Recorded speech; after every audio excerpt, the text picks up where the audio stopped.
नमस्कार विद्यार्थियों, आपके अपने YouTube चैनल आरपी कटारिया पर एक बार फिर से आपका हार्दिक अभिनंदन और स्वागत। इस वीडियो में हम बात करेंगे प्रश्नावली 5.2 के जो एग्जाम्पल्स हैं उनके बारे में। और जैसा कि आपको जानकारी होगी कि एग्जाम्पल नंबर 6 तक लास्ट वीडियोज में हम बात कर चुके हैं। आज इस वीडियो में हम बात करेंगे एग्जाम्पल नंबर 7 से लेकर के एग्जाम्पल नंबर 10 तक। और जैसे ही एग्जाम्पल नंबर 10 कंप्लीट होगा, एक्सरसाइज 5.2 के सभी एग्जाम्पल्स वो कंप्लीट हो जाएंगे। एग्जाम्पल नंबर 7 है, उसकी बात हम करेंगे। उससे पहले एक बहुत ही इम्पोर्टेंट बात मैं आपको बता देता हूँ। वो बात आप हमेशा याद रखना।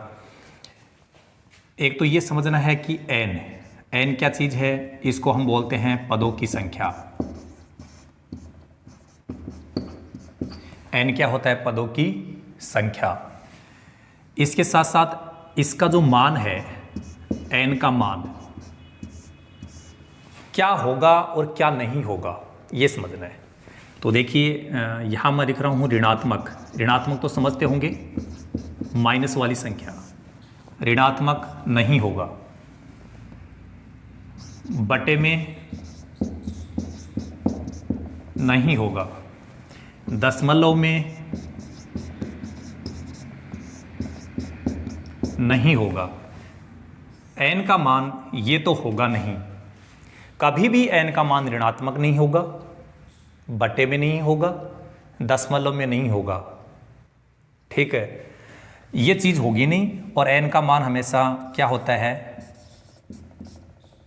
एन का मान हमेशा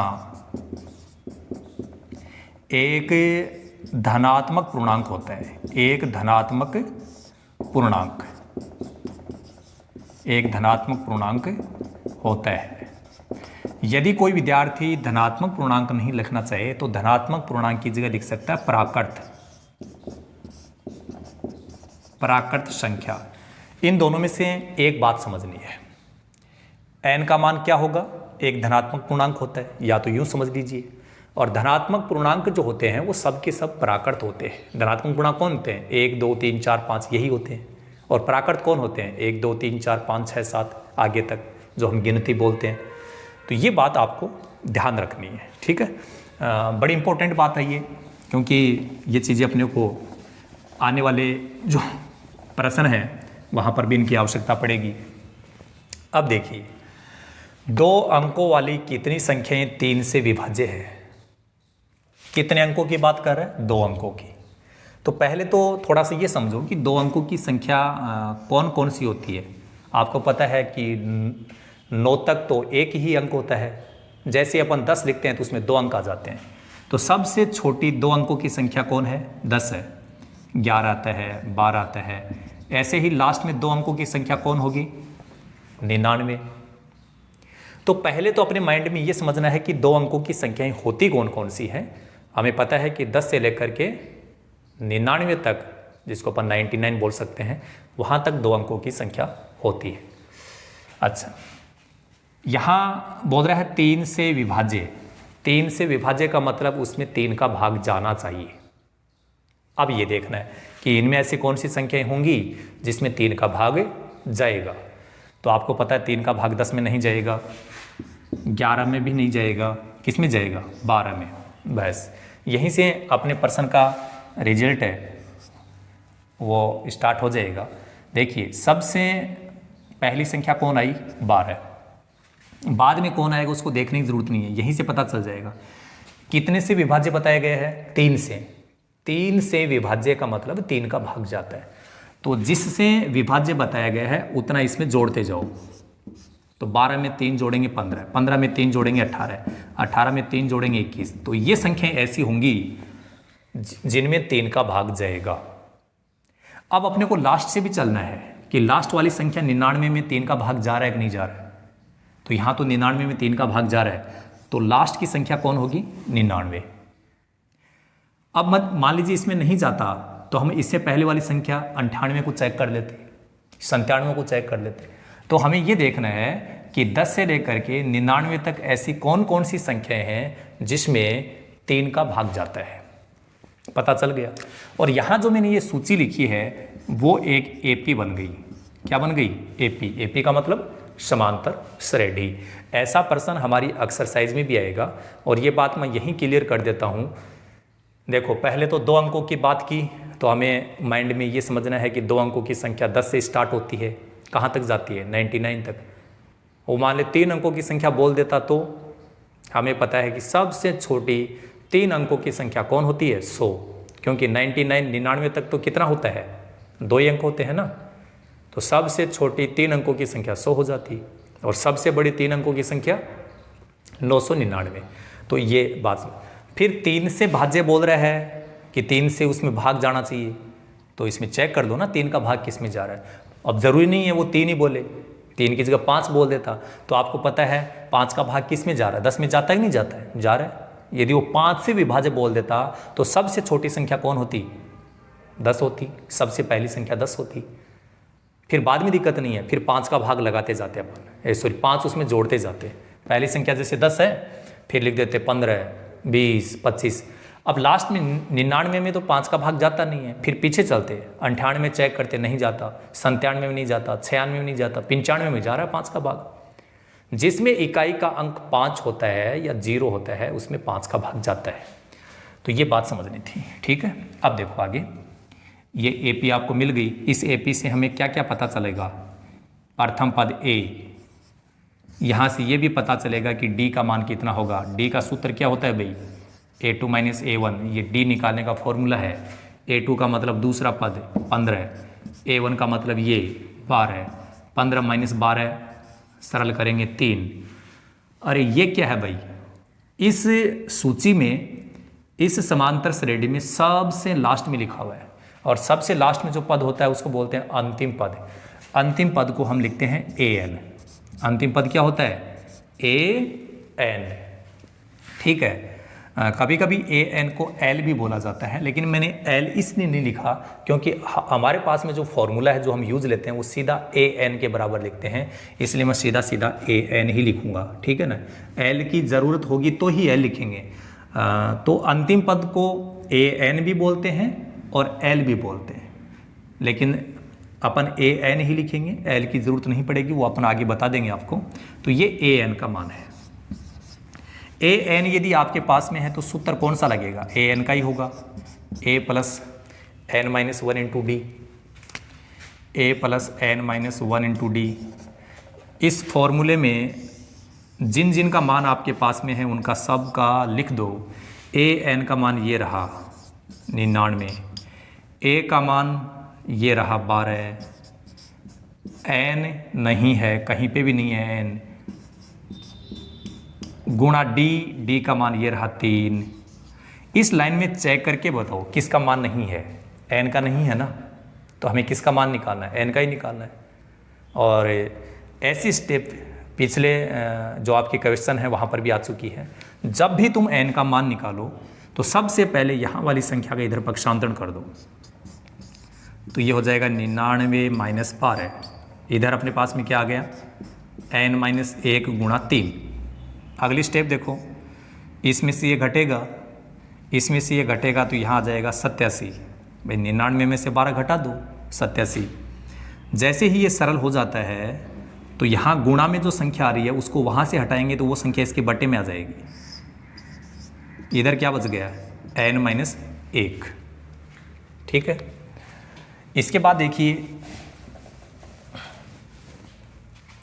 87 में 3 का भाग लगाएंगे तो 29 आ जाएगा। कितना आ जाएगा, 29। इधर n - 1 लिखा हुआ है तो ये लिख दो n - 1।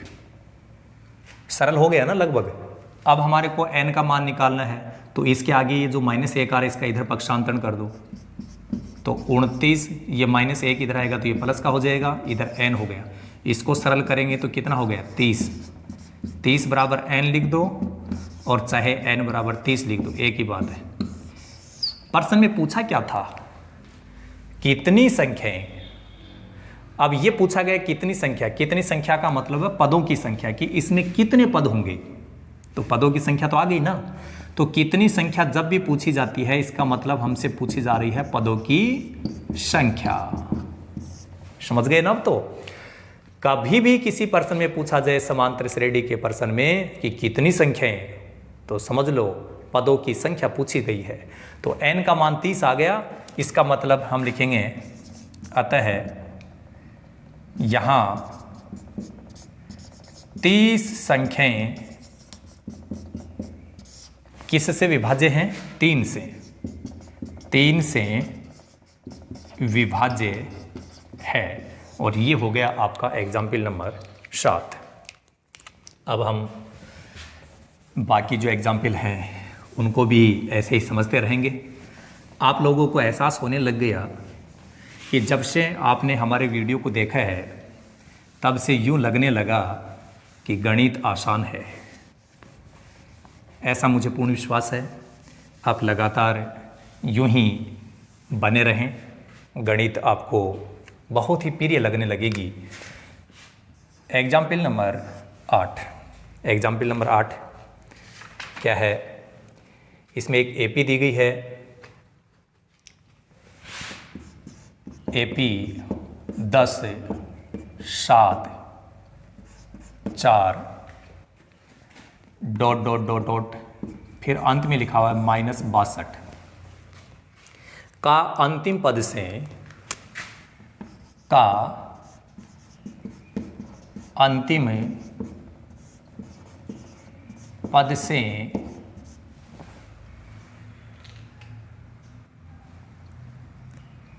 ब्रैकेट में लिखा हुआ प्रथम पद की ओर, प्रथम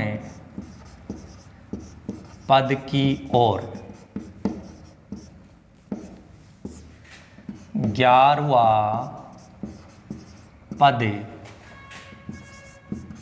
ज्ञात कीजिए। अब यहाँ पर बहुत ही महत्वपूर्ण बात आ रही है और आपको मैं बता दूं, ये अपने आप में एक इम्पोर्टेंट पर्सन है और एक्सीडेंटली पर्सन है। एक्सीडेंटली का मतलब है कि यदि आप लोगों ने इसको अच्छे से नहीं समझा तो ये पर्सन निश्चित रूप से गलत हो जाएगा। आपको ध्यान होगा कि ए एन के हमने 2 फॉर्मूले बताए थे। एक बार मैं फिर से रिपीट कर दूं। एक तो ये फॉर्मूला बताया था, एक हमने ये फॉर्मूला लिखा था। ए की जगह एल लिखा था, प्लस की जगह माइनस, और आगे वाला जैसा का जैसा बिल्कुल एक जैसा है, थोड़ा सा परिवर्तन है। ए की जगह एल लिखा, प्लस की जगह माइनस।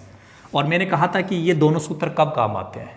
इस सूत्र को हमें विशेष परिस्थितियों में ही काम लेते हैं। इमरजेंसी केस, ये इमरजेंसी केस में काम आता है। इमरजेंसी केस, इमरजेंसी केस कब होगा? जब आपके पर्सन में एक नाम आएगा अंतिम पद से। क्या नाम आएगा? अंतिम पद से। ये मैंने स्टार्टिंग का जो वीडियो बनाया था इस जो चैप्टर के लिए, वहाँ पर ये बिल्कुल विस्तार से मैंने बताया था। उस वीडियो को आप ज़रूर देखिएगा। देखिए यहाँ पर ये सूत्र काम आएगा इन दोनों में से। क्यों? क्योंकि यहाँ हमारे पर्सन में एक नाम आ रहा है अंतिम पद से। आ गया ना, ये इमरजेंसी है। पर्सन में कहीं नाम आ गया अंतिम पद से तो यहाँ इमरजेंसी आ गई, और इमरजेंसी में ये फॉर्मूला होगा। अब मुझे बताओ, इधर हमारे पास में क्या क्या चाहिए? एल चाहिए, एन चाहिए और डी चाहिए। एल क्या होता है रे? ये जो अंतिम पद होता है, यहाँ लिखा हुआ पद, इसी को अपन क्या बोलते हैं? एल बोलते हैं। तो यहाँ एल, एल का मान हो गया -62। इस सूत्र को देख लो एक बार, क्या क्या चाहिए।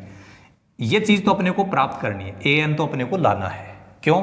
इसमें बोला है 11वां पद, तो 11 की जगह एक बार एन बोल के देखो क्या लगेगा? एनवां पद। एनवां पद का मतलब ए एन, ये लिखवाया हुआ है। ए एन हमें ये तो लाना है। एल हमारे पास में होना चाहिए। एल होता क्या है? लास्ट का जो पद होता है वो ए एन भी होता है, वो एल भी होता है, लेकिन हमें एल की ज़रूरत है, इसलिए इसको अपन एल लिखेंगे। एन क्या होता है? आपको बताया हुआ, यदि किसी पर्सन में वा पद, पदों का, पदों तक, ऐसा नाम कहीं पे भी आता है वो एन होता है। तो ये क्या है? एन है। एन का मान हो गया 11। और क्या चाहिए अपने को? डी। डी का सूत्र आपको बता रखा है A2 - A1। A2 इसमें कितना है? 7 है, माइनस A1 कितना है 10 है, 7 में से 10 घटेगा तो कितना आएगा -3 आएगा। अरे भाई ये प्रश्न समझ गए क्या? यदि नहीं समझे तो फिर समझा दूं। इमरजेंसी लगी हुई, इमरजेंसी। बोलो सर कहाँ लगी हुई है? अरे ये रही ना, समांतर श्रेणी के किसी प्रश्न में अंतिम पद से यदि नाम आ गया तो ये 2 नंबर वाला ये जो सूत्र है ये लगेगा, इमरजेंसी वाला। इसमें इधर क्या क्या है, L, N और D, ये 3 चीजें तुम्हें चाहिए। L क्या होगा? लास्ट, L का मतलब लास्ट पद, अंतिम पद ये। N पदों की संख्या, वा पद या पदों का, ऐसा वा पद नाम आ रहा है ना, तो इसके पहले जो संख्या है वो N है। D का सूत्र है, तो आप लगा दो सूत्र, AN बराबर L minus N minus 1 into D। यहीं से शुरुआत करो। N की जगह एक बार अपने को 11 लिखना है, तो ये क्या बन जाएगा A11। और हमसे पूछा क्या था, 11वां पद। 11वें पद को हम क्या लिखते हैं, A11। क्या लिखते हैं 11वें पद को? जैसे मैं बोलूँ पहला पद तो क्या बोलोगे A, मैं कहूँ दूसरा पद तो आप कहोगे A2, मैं कहूँ 5वां पद तो आप कहोगे A5, और मैं कहूँ कि 11वां पद तो आप ये कहोगे ना A11।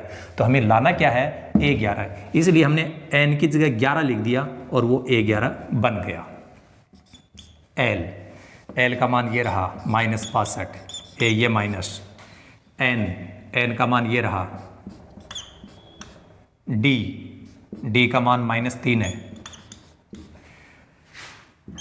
-62 माइनस, इसको सरल करेंगे तो ये आएगा 10 गुणा -3, ये -62 ऐसा कैसा?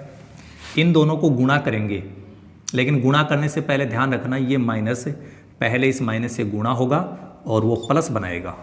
और अब अपन 10 को 3 से गुणा करेंगे 30। अब बताओ यहाँ क्या करें? अरे भाई अलग अलग चिन्ह है या नहीं है? और अलग अलग चिन्ह में क्या बताया, घटा दो। 62 में से 30 घटाएंगे तो 32 आएगा, लेकिन बड़ी संख्या माइनस की है तो घटाने के बाद माइनस का बचेगा। और ये हो गया आपका अंतिम पद से 11वां पद। ये आपका उत्तर है।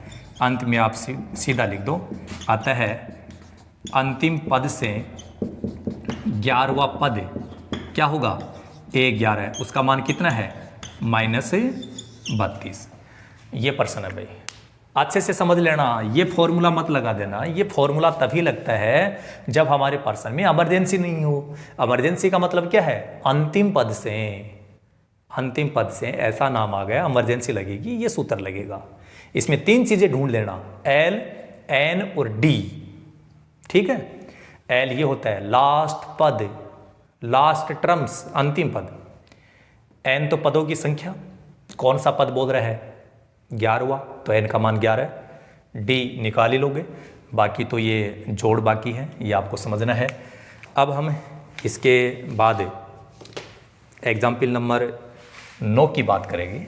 एग्जाम्पल नंबर 9 जब आप देखोगे तो देखने में यूं लगेगा कि यार ये तो काफ़ी बड़ा है, लेकिन रिजल्ट्स जब हम प्राप्त करेंगे उस तब आसान हो जाएगा। एग्जाम्पल नंबर 9 क्या है, 1000 रुपये की एक धनराशि,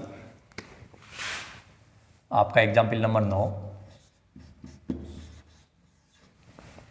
1000 रुपये, 1000 रुपये की धनराशि 8% वार्षिक साधारण ब्याज पर, वार्षिक साधारण ब्याज पर निवेश की जाती है, निवेश की जाती है। प्रत्येक वर्ष के अंत में ब्याज परिकलित कीजिए। प्रत्येक वर्ष के अंत में ब्याज परिकलित कीजिए, परिकलित कीजिए। क्या ये ब्याज एक एपी बनाते हैं? क्या ये ब्याज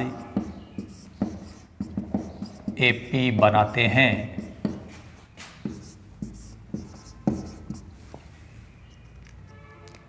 यदि ऐसा है तो इस तथ्य का प्रयोग करते हुए, यदि ऐसा है तो इस तथ्य का प्रयोग करते हुए 30 वर्षों के अंत में,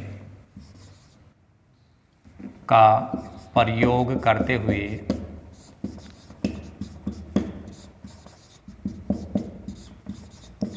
30 वर्षों के अंत में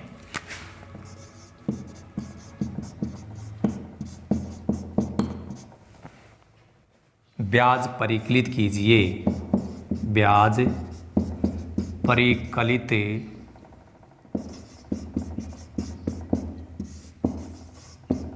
कीजिए। तो ये भाई आपका प्रश्न है। थोड़ा समास आया कि नहीं आया? अब थोड़ी सी तसल्ली, यहाँ प्रश्न लिख दिया गया है। 1000 रुपये की धनराशि है, तो ये आपका मूलधन है। 8% ये दर है, साधारण ब्याज पर निवेश की जाती है। तो पहले वाले सेंटेंस से अपने को दो चीज़ों की जानकारी हो गई कि 1000 क्या है? मूलधन। तो हम लिख देते हैं साथ साथ, मूलधन। मूलधन कितना है भाई? 1000 रुपये। ये 8% क्या है? दर, ब्याज की दर है। ब्याज कैसा होगा? साधारण ब्याज। ये इसलिए बताया है ताकि हमें फॉर्मूला कौन सा काम में लेना है। प्रत्येक वर्ष के अंत में ब्याज परिकलित कीजिए। ठीक है, तो देखिए, एक तो साधारण ब्याज का सूत्र बता दूं मैं आपको। साधारण ब्याज, सा का मतलब है साधारण ब्याज, का सूत्र है मूलधन। ये मूलधन है गुणा दर गुणा समय बटे 100। इसमें अपने को समझना है पहले वर्ष का ब्याज, पहले वर्ष का ब्याज। तो देखिए, यहाँ मूलधन तो 1000 है, दर कितनी है? 8%। तो 8 ही लिखना है। समय पहला वर्ष है तो 1 साल लिखनी है, बटे में 100। ये 2 0 यहाँ कटेंगे, ये 10 है और ये 8 है, गुणा हो जाएगा 80। तो ये आ गया 80 रुपये, आ गया ना। पहले वर्ष का जो ब्याज होगा उसको हम A1 बोल देंगे। क्या बोल देंगे? A1। इसी प्रकार दूसरे वर्ष का ब्याज निकालेंगे। दूसरे वर्ष का ब्याज,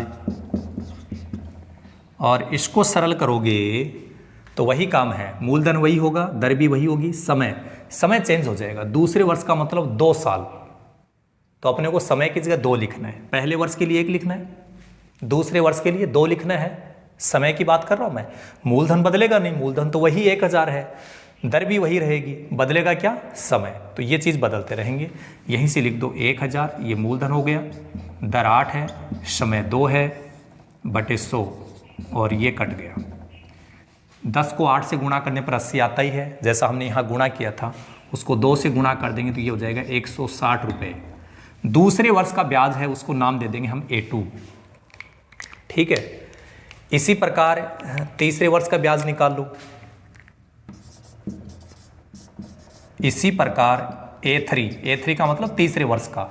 तो अपने को 2 की जगह 3 करना और कुछ नहीं करना, क्योंकि जब दूसरे वर्ष का ब्याज निकालना है तो समय की जगह टाइम जो है वो 2 वर्ष का है, तो इसलिए हमने 2 लिख दिया। मूलधन ये 1000, दर 8 और टाइम है 3 साल, बटे 100, ये कटेगा। 10 को 8 से गुणा किया 80, 80 को 3 से गुणा किया 240 रुपये। और यहीं से हमें पता चल जाएगा, चूंकि A2 - A1 दूसरे पद में से पहला पद घटा के देखो, दूसरे पद में से पहला पद घटाएंगे तो 160 में से 80 घटेगा, कितना आ गया 80। अब तीसरे में से दूसरा घटा के देखो, तीसरे में से दूसरा घटा के देखेंगे तो 240, तीसरे पद का मतलब 240, A2 का मतलब 160, ये भी कितना आगा 80 रुपये। तो देखो अंतर बराबर चल रहा है, और जब अंतर बराबर चलता है तो ये जो ब्याज है वो क्या बनाएंगे, AP बनाएंगे, ठीक है ना। ऊपर वाली लाइन मिटा देता हूँ, बाकी मैं आपको समझा दूंगा। देखिए तो यहाँ पर एक लाइन लिखेंगे, चूंकि A2 माइनस A1 का जो मान आ रहा है वही मान आ रहा है A3 माइनस A2, अतः ये ब्याज AP बनाएंगे, ये ब्याज है वो AP बनाएंगे। AP बना दो, है ना। AP कैसे बनाएं, AP का मतलब समांतर श्रेणी। समांतर श्रेणी में सबसे पहले क्या लिखा जाता है, प्रथम पद A1, ये रहा 80, ये हो गया 80, फिर दूसरा पद A2 160, फिर तीसरा पद A3 को सरल किया था 240, डॉट डॉट, ये तो हो गया। लेकिन देखो इसने कहा 30 वर्षों के अंत में, तो ये पहले वर्ष का, ये दूसरे वर्ष का, ये तीसरे वर्ष का, तो 30वें वर्ष का ब्याज ये अपने को बताना है। अब इस बाकी जो चीज़ें हैं वो तो आप समझ गए होंगे। इसके आगे अपन बढ़ते हैं।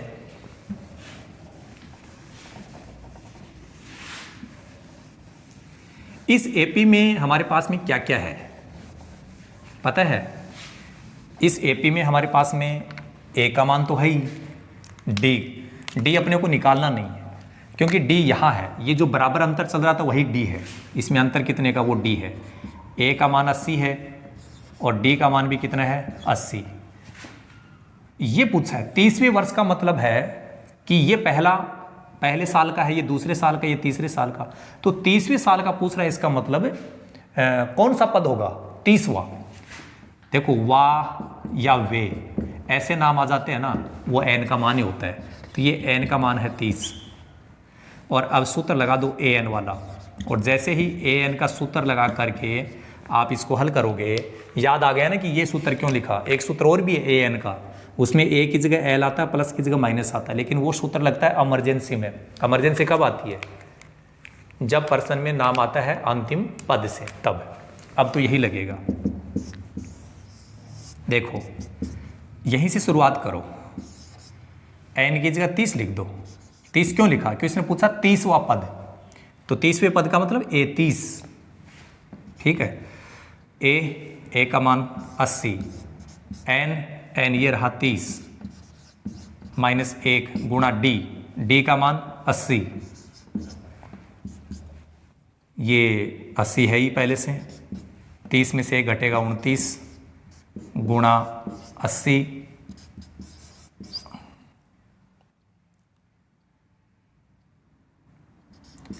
जब इसको अपन इससे से गुणा करेंगे, जब अपन इसको इससे गुणा करेंगे तो ये आ जाएगा 2320।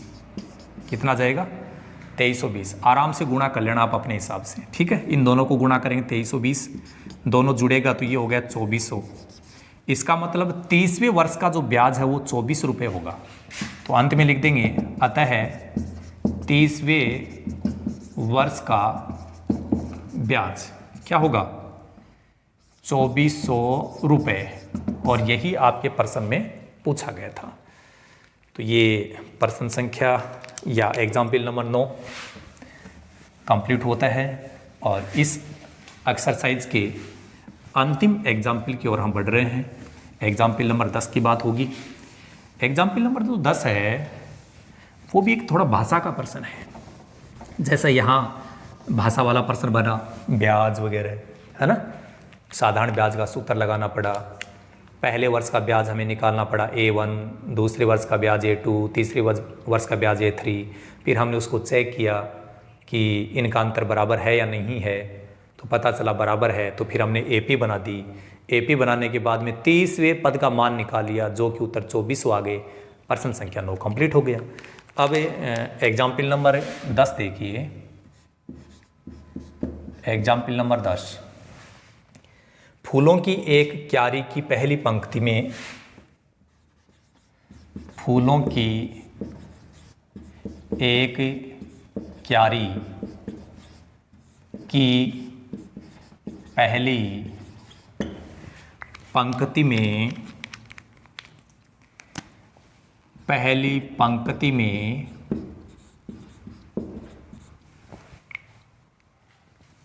23 गुलाब के पौधे हैं। 23 गुलाब के पौधे हैं। दूसरी पंक्ति में 21 गुलाब के पौधे हैं। दूसरी पंक्ति में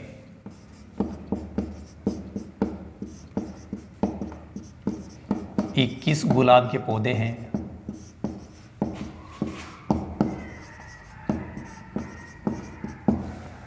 तीसरी पंक्ति में 19 गुलाब के पौधे हैं। तीसरी पंक्ति में 19 गुलाब के पौधे हैं। गुलाब के पौधे हैं। फिर आगे लिखा हुआ है इत्यादि। इत्यादि का मतलब इसी प्रकार।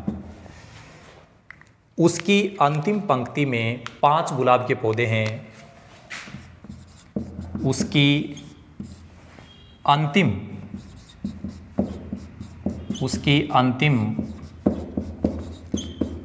पंक्ति में 5 गुलाब के पौधे हैं।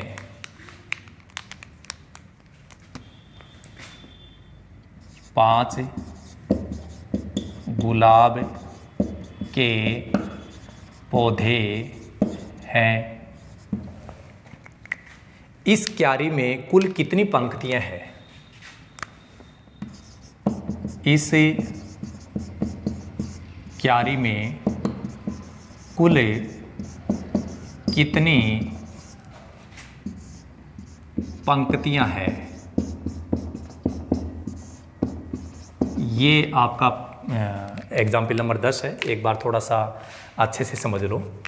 फूलों की एक क्यारी, वाह क्या बात है, फूलों की बात हो रही है। कई लोगों के जहन में तो पता नहीं क्या क्या आने लग गया, सोच रहे हैं कि कौन से फूल हैं। अरे सब पता चल जाएगा भाई, गुलाब के फूल हैं।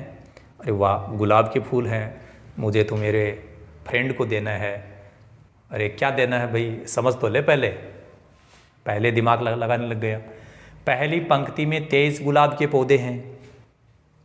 कह रहा है कि एक फूलों की क्यारी है जिसकी पहली पंक्ति, पहली लाइन में 23 गुलाब के पौधे, दूसरी पंक्ति में 21 गुलाब के पौधे हैं। थोड़ा देखो दिमाग लगाना, पहले 23 हैं, फिर 21 से 2 कम हो गए। तीसरी पंक्ति में फिर 2 कम हो गए, 19 हैं। तो आप पता चल रहा है 2 कम होते जा रहे हैं इत्यादि। उसकी अंतिम पंक्ति में 5 गुलाब के पौधे हैं। ठीक है, इस क्यारी में कुल कितनी पंक्तियां? बड़ा आसान काम है रे। कई तो सोच रहे हैं भाई गुलाब कैसे पता करें, गुलाब कहाँ से लाएं? पंक्तियों का हमें थोड़ा ना पता है, जब तोड़ेंगे तब पता चलेगा। गुलाब को तोड़ना मत भाई, बड़ा नाजुक है। देखिए पहली पंक्ति में बताया 23 और दूसरी पंक्ति में बताया 21, तीसरी पंक्ति में बताया 19। फिर कह रहा है ऐसे ही चलेंगे तो लास्ट वाली जो पंक्ति है, यहाँ पढ़ के देख लो, उसकी अंतिम पंक्ति में 5 गुलाब के पौधे हैं। कितने हैं भाई? 5। ये आपकी एपी है। एपी क्यों है? क्योंकि इनके बीच का अंतर है वो बराबर है। देखो 23 और 21 के बीच का अंतर 2 है, इनके बीच का अंतर भी 2 है। अब आप समझ गए कि यदि चौथी पंक्ति की बात यदि नहीं बोले ये, तो आप बता सकते हो, क्योंकि 2 कम हो रहे हैं। ये पहली पंक्ति में, ये दूसरी पंक्ति में, ये तीसरी में। चौथी पंक्ति यदि आपसे पूछे तो बता सकते हो, क्योंकि 2 इससे कम होगा, 17। ऐसे चलते जा रहे हैं। यह है लास्ट की पंक्ति। तो यहाँ से हमें क्या पता चलेगा? ए का मान तो 23 है। अब यदि अपन डी का मान निकालें, डी का मान जल्दबाजी मत कर देना, 23 में से 21 मत घटा देना, सूत्र लगा देना, नहीं तो ये गड़बड़ हो जाएगा। सूत्र होता है A2 - A1। A2 है 21 माइनस A1 है 23। तो 21 में से 23 घट रहा है तो 2 माइनस का बचेगा, क्योंकि छोटी संख्या में से बड़ी संख्या घट गई। तो घटाने के बाद उत्तर कैसा बचता है? जैसी संख्या बड़ी होती है, बड़ी संख्या माइनस की है तो माइनस का बचेगा। अब ये अंत में लिखा हुआ है तो ये अंतिम पद है कि नहीं है। और अंतिम पद को हम an लिखते हैं और l भी लिखते हैं, लेकिन l अपन तभी काम में लेंगे जब वो ऐसे बोले कि अंतिम पंक्ति से ये पद ज्ञात करो, ठीक है। तो यहाँ l बताने की जरूरत नहीं है, सीधा an लिख दो। an का मान है 5, क्या नहीं है वो ऑटोमेटिक आ जाएगा, चिंता मत करो। an का सूत्र लगाओ, a plus n minus 1 into D. देखो an का मान ये रहा, a ये रहा, d ये d रहा, क्या नहीं है, n नहीं है, यही पूछ रहा है। जो यहाँ पूछ रहा है उसके लिए अपने को क्या निकालना है, n का मान। क्या निकालना भाई, n का मान निकालना है। तो कैसे निकालें, कोई अपने पॉकेट में थोड़ा ना है कि ये लो भाई n का मान, फॉर्मूला बताया गया है, इस फॉर्मूले मान रखो। an का मान यहाँ 5 है तो लिखो 5 बराबर a का मान है 23 प्लस n है ही नहीं तो n माइनस 1 गुणा d का मान -2। यहाँ पर किसका मान निकल रहा है, n का। और n का मान निकालने का काम इससे पहले जो पर्सन आए थे वहाँ पर हमने कई बार किया है, कई बार मैंने आपको बताया, एक बार फिर बता दूँ। जब भी तुम n का मान निकालते हो तो यहाँ वाली संख्या का पहले इधर पक्षांतरण कर देना, तो ये 23 इधर माइनस का हो जाएगा, इधर क्या बच गया n माइनस 1 और ये माइनस का 2, ब्रैकेट लगा देना भाई। 5 में से 23 घटेगा तो 18 बचेगा माइनस का, क्योंकि छोटी संख्या में से बड़ी संख्या घट रही है। छोटी संख्या में से बड़ी संख्या घटती है तो कैसा बचता है, माइनस की संख्या बचती है। और यहाँ गुणा में जो संख्या है उसको वहाँ से हटा करके इसके बटे में लिख देना, ठीक है। तो इधर क्या बच जाएगा n माइनस 1, देखो माइनस माइनस प्लस बन गया और 2 का भाग 18 में जाएगा 9, तो हमारे पास इधर उत्तर आ गया 9, बराबर में लिखा गया n माइनस 1। और अंत में हमें n का मान निकालना है तो इस -1 को इधर ले आके आ जाओ, इसके पड़ोस में बना दो, उसको पड़ोसी बना दो इसका। जब इसको इधर लेके आएंगे तो ये प्लस का 1 बन जाएगा और n इनको जोड़ेंगे तो ये हो गया 10। तो यहाँ n का मान क्या हो गया, 10 हो गया। और इस क्यारी में कुल पंक्तियाँ कितनी हैं, कुल कितनी पंक्तियाँ हैं, तो यही आपका उत्तर है। अंत में लिख देना, अतः क्यारी में कुल पंक्तियाँ 10 हैं। कितनी है भाई, 10 है। क्या लगा, प्रश्न कठिन थोड़ी ना है। फूलों की क्यारी बड़ी अच्छी क्यारी है, गुलाब के फूल हैं। कितने कितने हैं, पहली पंक्ति में 23, दूसरे में 21, तीसरे में 19 और यहाँ लिखा है अंतिम पंक्ति में 5। तो ये एक आपकी एपी बन गई है ना। कैसे पता चला एपी बनी, प्रश्न में तो बोला ही नहीं है एपी बन गई, लेकिन हमें पता चल गया कि इनका अंतर बराबर चल रहा है। जब दो संख्याओं के बीच का अंतर बराबर होता है तो वो एपी होती है। और एपी में ए का मान आपके पास में मिल जाएगा, डी का मान आप निकाल लो, लास्ट का पद होता है उसको आप ए एन लिख दिया करो, सूत्र लगा दो ए एन का ही। ए एन का क्यों लगाया, क्योंकि ए एन तुम्हारे पास में है, जो पास में है वही लगाएंगे ना, जो तुम्हारे पॉकेट में होगा ही नहीं तो तुम कहाँ से लगा दोगे। तुम्हारे पास में 100 रुपये होंगे तो 100 रुपये लगा दोगे, 100 रुपये है ही नहीं तो लगाओगे कैसे। अरे ए एन तुम्हारे पास में है तो ए एन का ही सूत्र लगा दो, क्योंकि तुम्हारे पास में ए एन है। और इस ए एन वाले सूत्र में चेक कर लेना, ए एन है क्या, ये रहा, ए है क्या, ये रहा, एन है क्या, नहीं है तो एन निकालना है, डी है क्या, ये रहा डी। तो एन को छोड़ करके इनमें सब मान है, तो जो नहीं है वही निकालना है, जो निकालना है वही आपके प्रश्न का उत्तर है। ठीक है, आगे वाला काम तो हम समझा चुके हैं, ज़्यादा लेंथी वर्क नहीं करेंगे। इस वीडियो में हमने 4 एग्जाम्पल्स आपको समझाए, वीडियो को अंत तक ज़रूर देखिएगा। इस वीडियो में केवल इतना ही। So thank you so much, all the best, be positive always.